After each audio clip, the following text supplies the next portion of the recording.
l'exercice pitch black est un exercice de large force entry. Le principe, c'est de pouvoir mettre des composantes aériennes face à face dans un environnement non permissif.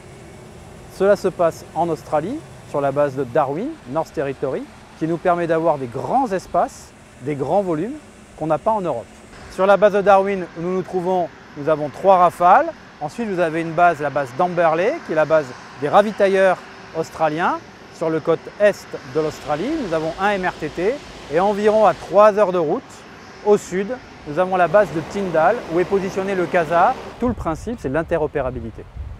On s'habitue, on s'entraîne, même si on est selon les mêmes standards, à pouvoir œuvrer, quel que soit l'endroit, ensemble. Tout étant certes d'opérer ensemble, mais de savoir travailler, préparer et débriefer ensemble. S'il y a un mot d'ordre, c'est ensemble.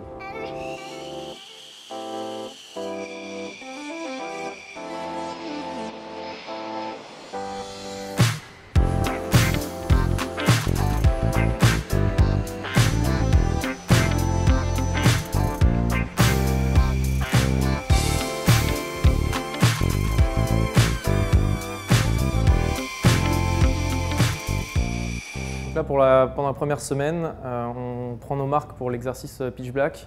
Donc on réalise des briefings et des missions d'intégration. On découvre les zones de travail et les procédures qu'on va utiliser tout au long des 3 semaines pour tous les chasseurs. On profite des premiers jours pour se familiariser avec une zone qu'on va utiliser pendant tout l'exercice. La particularité et la grosse plus-value de pitch black, c'est que la zone elle est immense, c'est à peu près un quart de la France. Donc à l'issue de ce premier vol, l'idée c'était de faire une mission en coopération avec les Eurofighters allemands.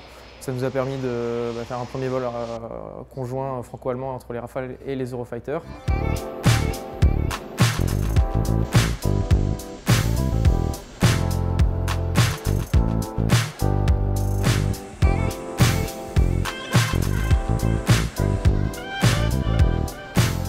Alors la piste, c'est contrôler l'avion avant son départ et ensuite à son retour. Vérifier en fin de compte l'avion dans son intégralité. En fait, on est le dernier œil avant le départ, quoi. Déjà pour commencer, je vais vérifier si mon avion est en sécurité avant d'attaquer ma visite journalière. Pour vérifier mon avion, je suis obligé donc d'ouvrir toutes les trappes pour vérifier qu'il n'y a rien eu dedans dans la nuit. Sur le train d'atterrissage, la première chose que je regarde, c'est l'état en général du pneu. Ensuite, le bloc de frein, qu'il n'y ait pas de fuite au niveau du bloc. Tour avion, normalement, on doit avoir pour 45 minutes à peu près de visite journalière. Mon ressenti d'être ici, c'est d'être travaillé à l'autre bout du monde avec mon équipe et mes avions et ça, c'est excellent. Maintenant, la VJ est terminée, donc je vais aller en piste signer la forme et attester que l'avion est bon. Et ensuite, à l'issue, je reviendrai avec le pilote, lui faire un dernier check de ce que moi j'ai vérifié ce matin, l'aider à le brûler en cabine et le faire partir pour qu'il puisse décoller.